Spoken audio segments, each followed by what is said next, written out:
John Locke, liberalismo político.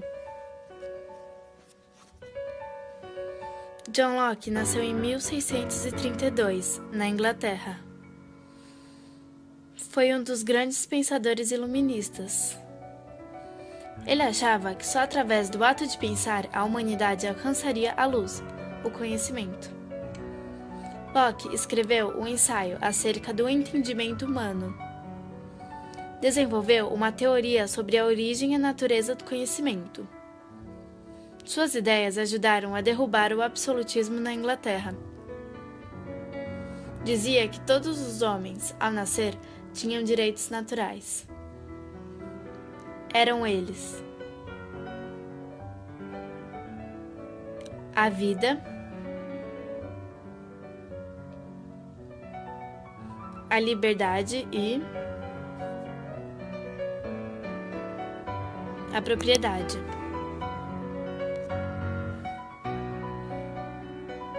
Locke foi chamado de pai do liberalismo político. Era a favor da liberdade para todos os súditos, já que vivia em uma monarquia. Hoje em dia pode parecer uma coisa banal, mas no século XVIII isto não era nada comum. Com exceção da Inglaterra, o restante da Europa e do mundo era constituído por reinos absolutistas. O Brasil, nesta época, era uma colônia abandonada e explorada por uma monarquia decadente e absolutista. Baseado em sua visão da formação do Estado, Locke também estabeleceu que o fundamento do Estado fosse a liberdade. Considerou o fato de que todos são iguais perante a lei. Todos têm direito à felicidade, à liberdade e de decidir que rumo dar às suas vidas, desde que não prejudiquem a liberdade do outro indivíduo. Ao Estado cabe o dever de fazer com que esses direitos sejam cumpridos. Ao povo cabe o direito de se revoltar contra os governantes se esses direitos não forem executados. Portanto, os governantes estão sempre sujeitos ao julgamento do povo. Essas ideias foram bastante revolucionárias para a época em que foram elaboradas, trazendo ao seu pensamento para os nossos dias. Podemos nos dar conta das manifestações que ocorreram no ano passado, quando o povo foi para as ruas reclamar dos seus direitos. Vale a pena lembrar que seus conceitos estão presentes até hoje e são muito importantes se forem cumpridos para o bom funcionamento da humanidade.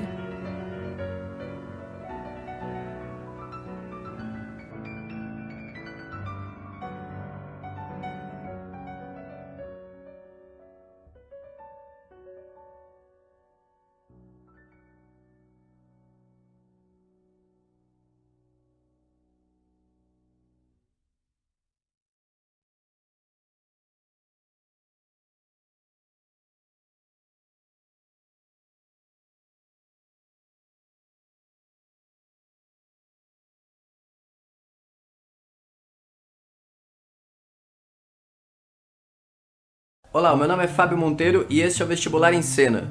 Hoje nós vamos abordar a ética na Unesp. Bora pegar papel e caneta e estudar. Bom, vem cá, me diz uma coisa. Você se considera uma pessoa importante para sua sala de aula e para sua escola? A pergunta é um pouco bem essa hoje. Você se preocupa com o bem-estar da sua sala de aula?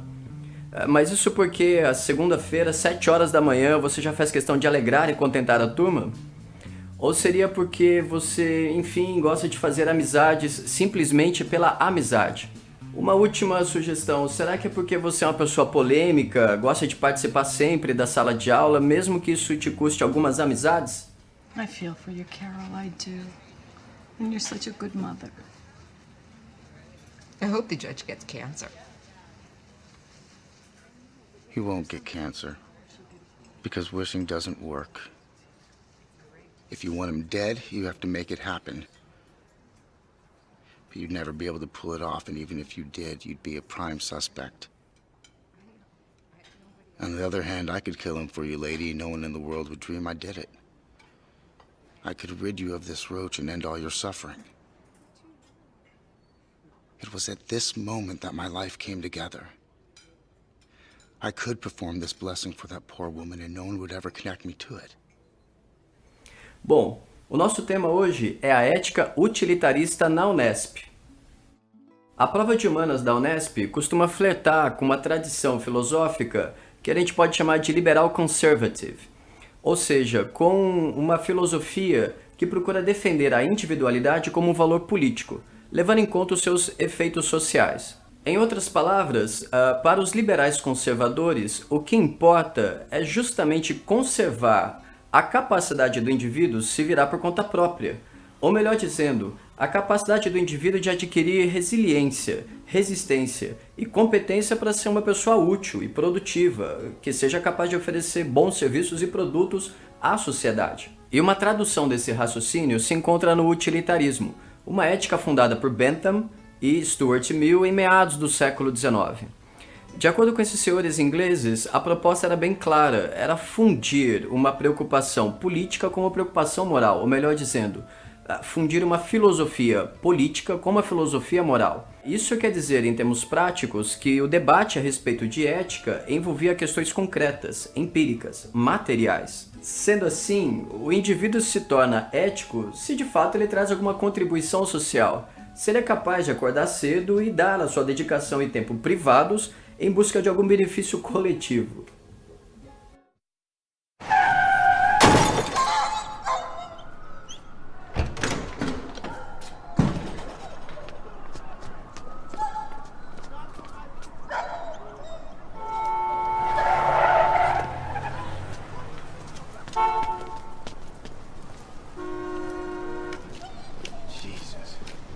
Did you get a good look? Blue Toyota Camry, it's all I saw.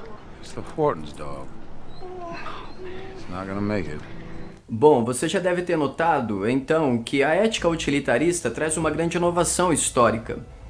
O que está em jogo no debate da ética não é a consciência de certo e de errado, ou qualquer bobagem metafísica kantiana. Para esses ingleses, o que importa é a finalidade das suas ações.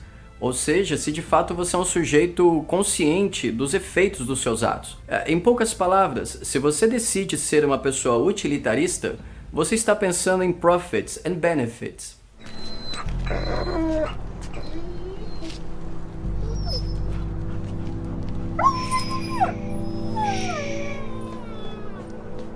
It's okay. There are two kinds of pain. Sort of pain that makes you strong, or useless pain. Sort of pain that's only suffering. I have no patience for useless things. Moments like this require someone who will act. Will do the unpleasant thing, the necessary thing.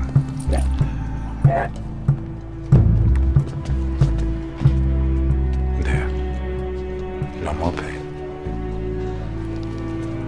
Assim, a vida se torna para você uma questão de cálculos estratégicos, como nós veremos na questão 57 da prova de inverno da Unesp de 2014.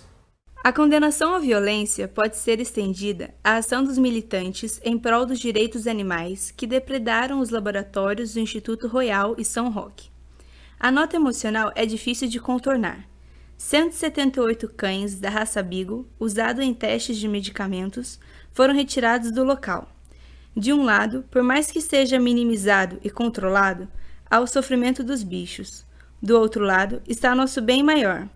Nas atuais condições, não há como dispensar testes com os animais para o desenvolvimento de drogas e medicamentos que salvarão vidas humanas. Sobre o ponto de vista filosófico, Os valores éticos envolvidos no fato relatado envolvem problemas essencialmente relacionados. Olha, como vocês puderam notar, a Unesp costuma trazer citações da revista Veja, que é uma revista de circulação semanal de grande alcance nos setores médios da sociedade brasileira.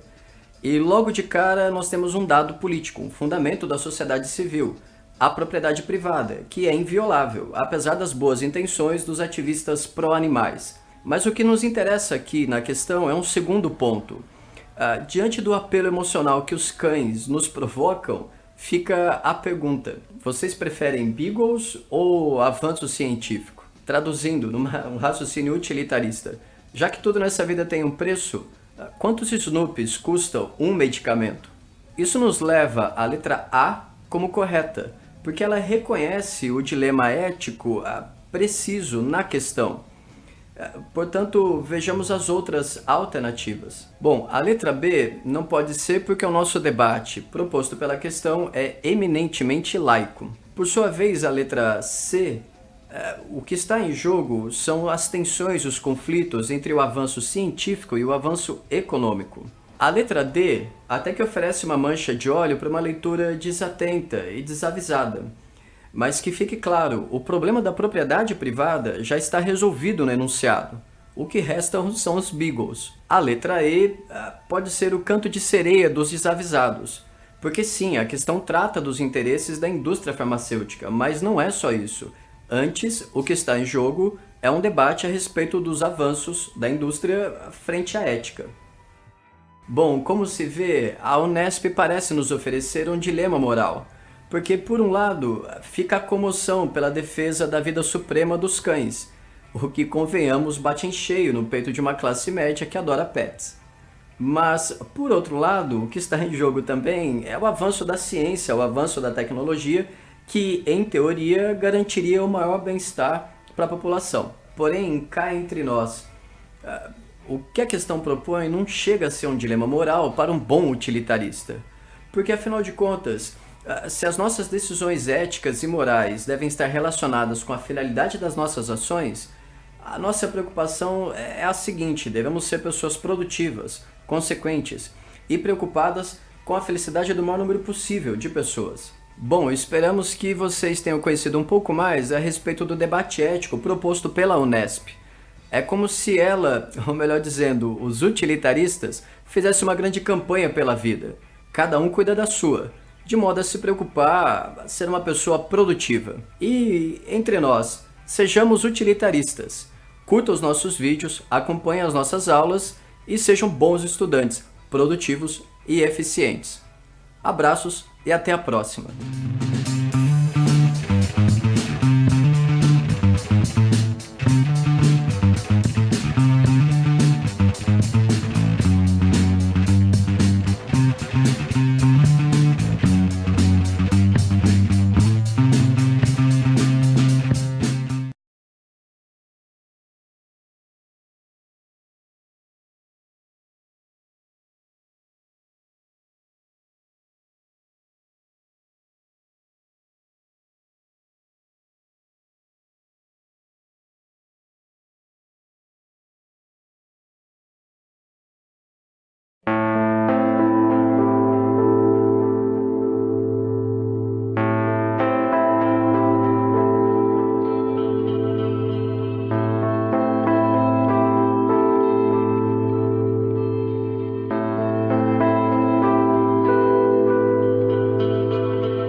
Vai, Victor, joga logo essa carta, mano. Tá segurando. Vai, joga. Ei, me obrigue.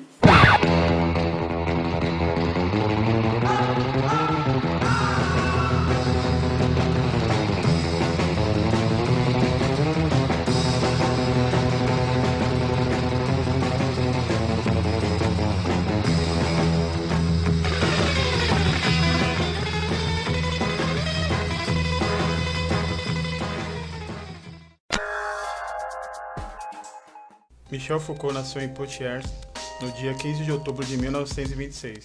Embora pertencesse a uma tradicional família de médicos, Michel caminhou em outra direção.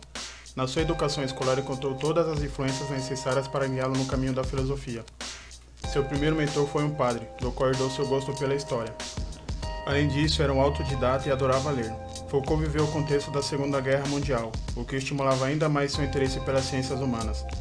Mesmo contrariando os desejos paternos de que seguisse a medicina, suas condições sociais e financeiras lhe permitiram seguir com seus estudos. Com o fim da guerra, Michel passa a morar em Paris, onde ingressa na Escola Normal Superior da França. Realiza sua graduação em filosofia e em 1949 obtém um diploma de psicologia. Suas obras, desde a História da Loucura até a História da Sexualidade, que com sua morte ficaria inacabada, enquadraram-se dentro da filosofia do conhecimento. Anteriormente, porém, publicou Doença Mental e Psicologia, quando ainda tinha 28 anos, mas foi realmente em História da Loucura, de 1961, sua tese de doutorado, que ele se consolidou na filosofia. Neste livro, ele explora as razões que teriam levado nos séculos 17 e 18 à marginalização daqueles que eram considerados desprovidos da capacidade racional. Seus estudos sobre o saber, o poder e o sujeito inovaram o campo reflexivo sobre essas questões. Tudo o que se concebia sobre estes temas, em termos modernos, é transgredido pelo pensamento Foucaultiano. As questões do poder é amplamente discutido pelo filósofo, mas não no seu sentido tradicional, inserido na esfera estatal ou institucional, o que tornaria a concepção marxista de conquista do poder uma mera utopia.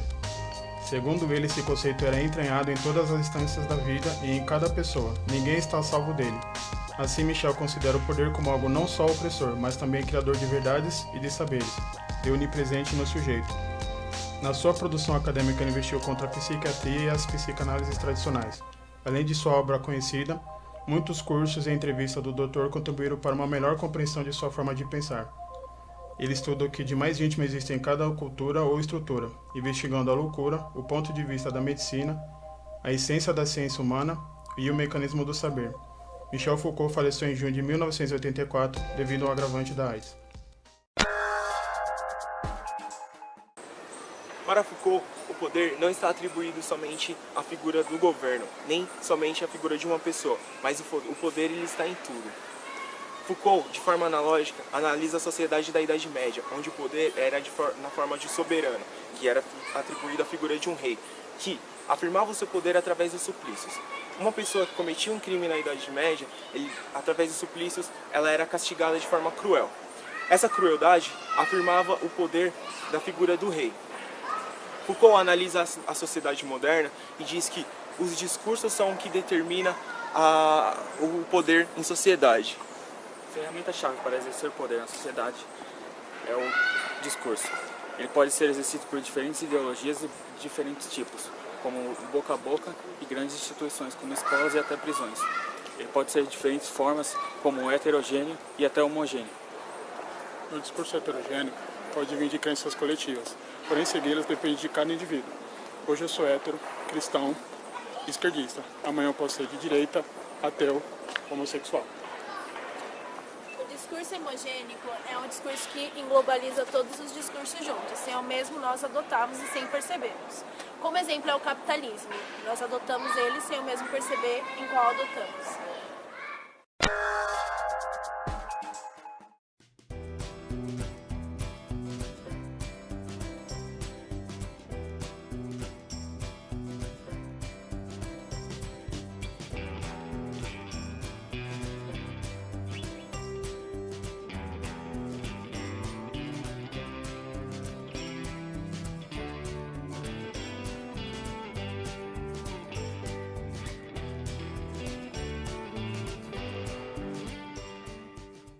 dos principais elementos que auxiliaram os estudos de Michel Foucault é a ideia do panóptico de Jeremy Bentham.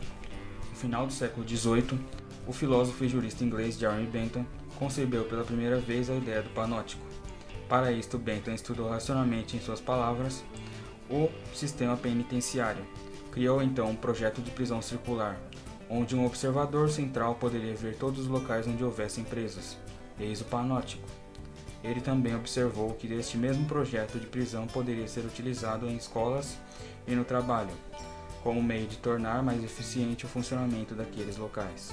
Foi naquele período da história que, segundo o francês Michel Foucault, iniciou-se um processo de disseminação sistemática de dispositivos disciplinares, a exemplo do panóptico, um conjunto de dispositivos que permitiria uma vigilância e um controle social cada vez mais eficientes, porém, não necessariamente os mesmos objetivos racionais, desejados por Bentham e muitos de seus antecessores.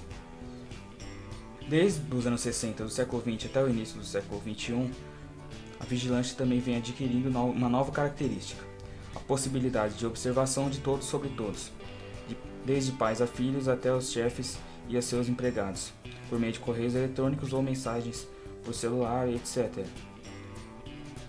O panóptico se disseminou desde então, sempre como uma ferramenta de controle e disseminação do poder.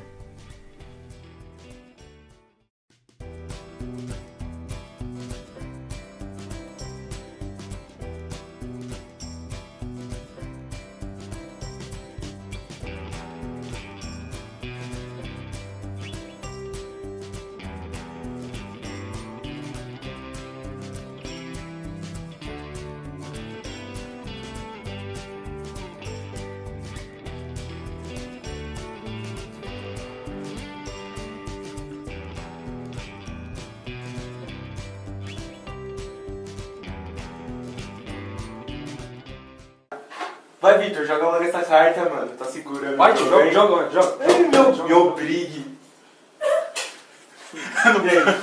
Vai, joga, mano. Fica segurando o jogo. Ai, que jogar, menininho. Que jogar, mano. Vai, Paco. Só pra você como é que se faz. Vou mostrar. Agora é a última rodada.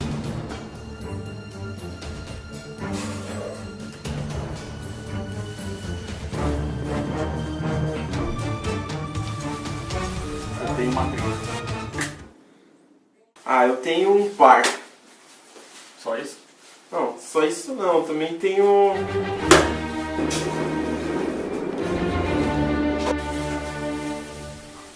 E você, MC?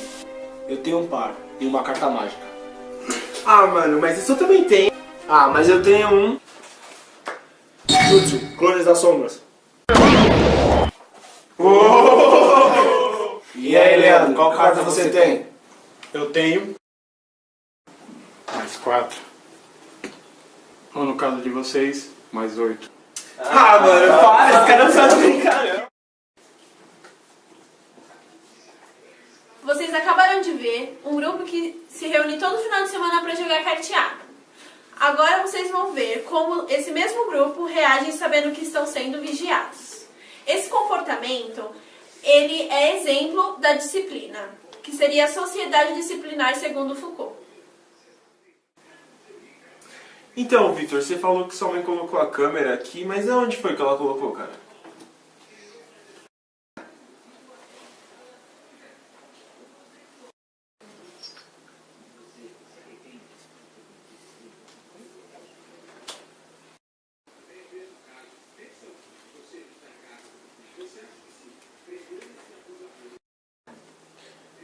Você viu, a Jatobá falou que uma zona de convergência do Transatlântico Sul vai trazer a chuva do Oceano Atlântico pra cá, né?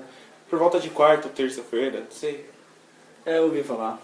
Ela é um pouco, sei lá. Exagerada, né? Um pouquinho. Também acho. Eu preferia a Fátima. O bom é que vai chover, né? Nossos rios estão precisando, nossa represa. Preferia a Fátima. Fato. Todos preferimos. Muito mais, né? Fiquei sabendo que o Ipatinga tá jogando hoje. Ipatinga, cara?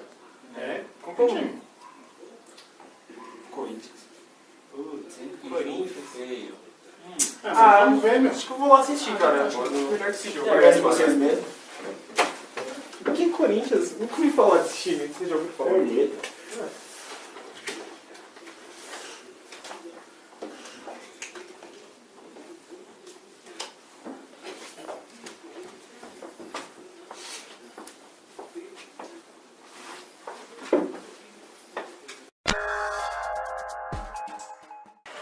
Recapitulando, Foucault analisa a sociedade da soberania, onde o poder está representado na figura do soberano, que é atribuída à figura de um rei, que afirmava seu poder através do suplício de crueldade. Diferente da Idade Moderna, aonde o poder não está representado só nos governantes e na figura de um rei, e sim em todas as relações sociais.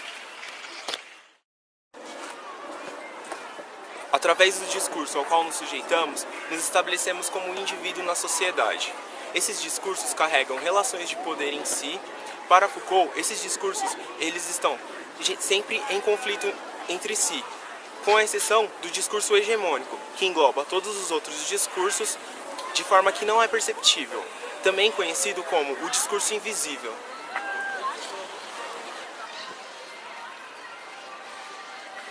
Comparando o conceito de panóptico à sociedade moderna, uma cidade como a de São Paulo é o verdadeiro exemplo do panotismo. Cercada por diversas câmeras, estamos sempre sujeitos à vigilância e, consequentemente, à autodisciplina. A disciplina é uma tecnologia do poder, onde, através das instituições como escola, hospitais, prisões, fábricas e etc., somos ensinados como devemos agir diante da sociedade.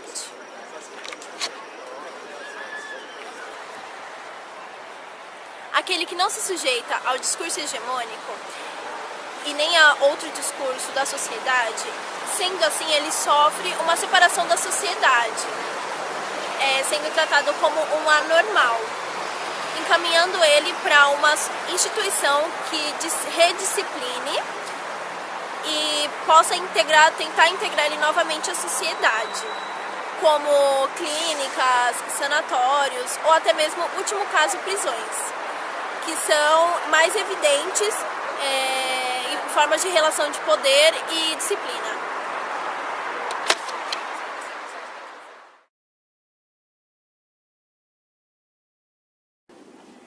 Cacete, na hora que falaram Corinthians, roubaram minha carteira, mano. Mano, roubaram. Será que alguém filmou? Será que a câmera filmou? Puta que bosta. De novo. Aconteceu comigo na Zona Leste.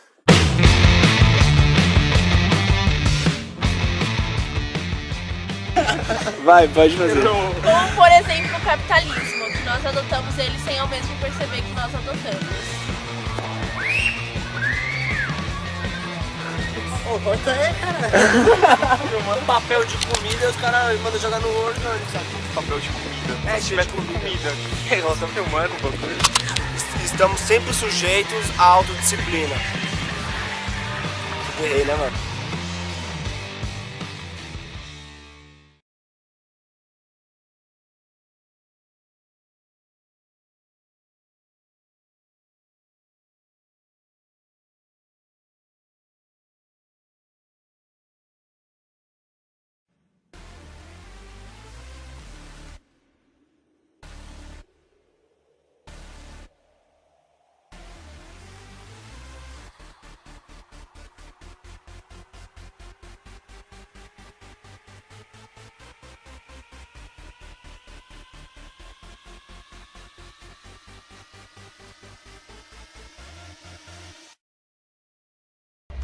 Hoje vamos falar sobre a nova coleção Outono e Inverno da Louis Vuitton, que não sai das passarelas de Paris e Nova York. E aqui está bombando na nova novela das 9. Ela é muito linda, como vocês podem ver. Feita à mão e com fios egípcios. E tudo isso por apenas $500. Venha conferir em algumas de nossas lojas Louis Vuitton.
foi. Você viu que linda? Ah, eu vi, muito linda. Lembra que eu falei pra você da propaganda? Ela tá passando lá na novela das 9. Ah, eu vi mesmo, esses dias eu assisti televisão.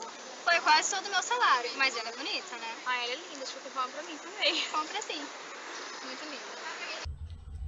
A conduta massificada nos mostra claramente como somos induzidos pela mídia. Isso é um fato, pela moda que vai e volta. Quando lança um corte de cabelo e esse corte foi passado nas novelas, muitas pessoas vão pegar esse corte como referência.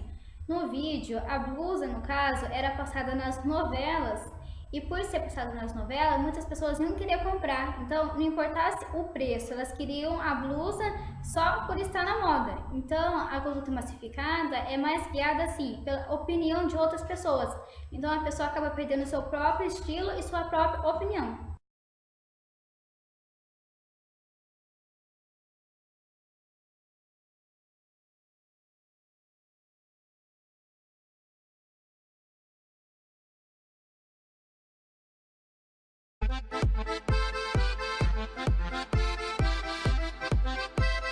Dança Kuduro! Vem, latino! Deriga! A mão pra cima, cintura solta, dá meia volta, dança Kuduro. Não se cansa agora, começou a festa, mexe a cabeça e dança Kuduro. A mão pra cima, cintura solta, dá meia volta, dança Kuduro. Não se cansa agora, começou a festa, mexe a cabeça e dança Kuduro. Quem pode domar a força que entra nas suas veias? Fica quente, gruda na gente, ferve, esquenta, incendeia. E quem pode parar isso que descontrola sua cadeira? Esse fogo que queima por dentro e lento, tome e tempera. A mão pra cima, cintura solta, dá meia volta e sacode duro. Não se cansa agora, começou a festa, mexe a cabeça e sacode duro. Balança é uma loucura, morena, vem do meu lado, ninguém vai ficar parado. Quero ver mexer duro. Balança é uma loucura, morena, vem do meu lado, ninguém vai ficar parado. Oi, oi, oi, oi, oi.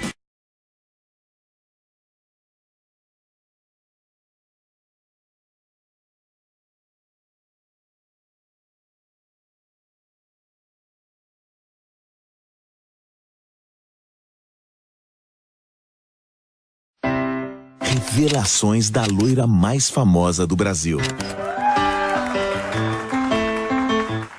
O que mais me movimentou não foi só minha vontade de querer mudar, mas sim um sonho da minha mãe, porque todo filho que nascia, ela chegava e falava. Nasceu de cabelo loiro de novo, sabe? Ela queria um moreninho, queria um de cabelinho preto que nem o dela. E no meu quarto, a minha mãe fez uma Branca de Neve, e a Branca de Neve com o cabelinho preto dela, assim, segurando um passarinho azul.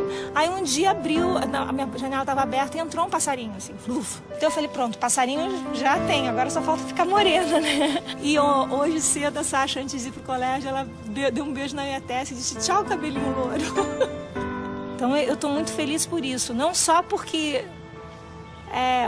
hoje é meu dia de transformação, e sim, hoje eu vou realizar um sonho também. E não é qualquer sonho, sabe? É de uma pessoa muito especial pra mim. Eu tô nervosa por ela.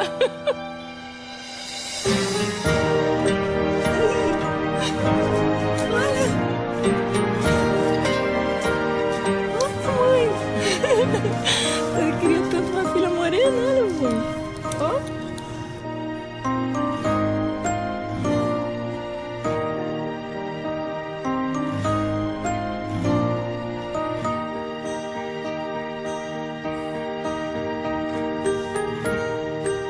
Realizei mais um sonho, então. E foi assim que a loira mais famosa do Brasil se transformou na morena mais famosa do Brasil. E aí, galera?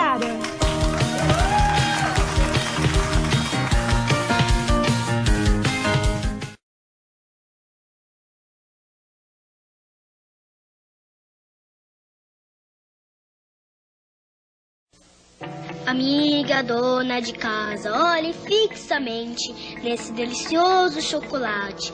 Toda vez que a senhora sair com seu filho, vai ouvir minha voz dizendo: compre batom, seu filho merece batom. Agora a senhora vai acordar, mas vai continuar ouvindo a minha voz. Compre batom. Batom, o chocolate da garoto que não sai da boca nem da cabeça.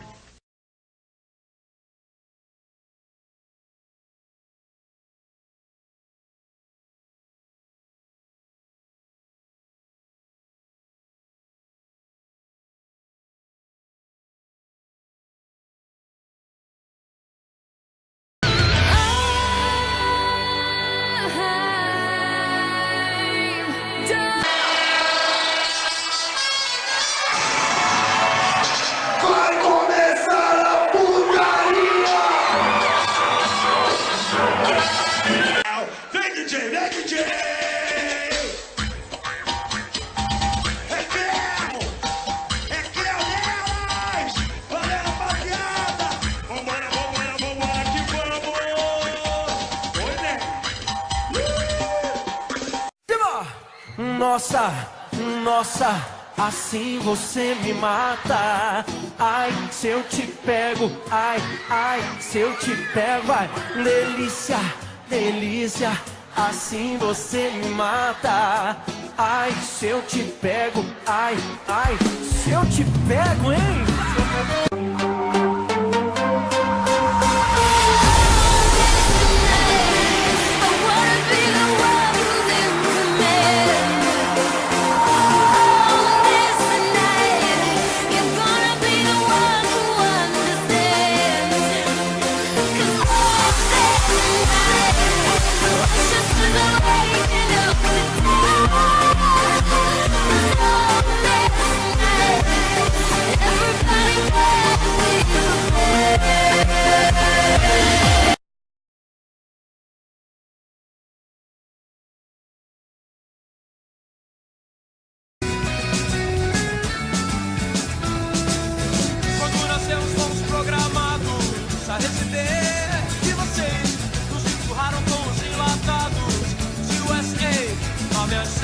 Desde pequenos nós comemos lixo comercial, industrial. Mas agora chegou nossa vez. Somos os filhos de vocês, em cima de vocês. Somos os filhos da revolução. Somos porque sem religião. Somos o futuro da nação. Geração Coca-Cola. Depois de 20 anos na escola, não é difícil aprender. Todas as manhãs seu jogo sujo. Não é assim que tem que ser. Vamos fazer nosso dever de casa. E aí então, vocês vão ver suas crianças derrubando reis. Mas é comédia no cinema com as suas leis. Somos os filhos da revolução. Somos burgueses sem religião. Somos o futuro da nação. Geração Coca-Cola. Geração Coca-Cola. Geração Coca-Cola. Geração Coca-Cola.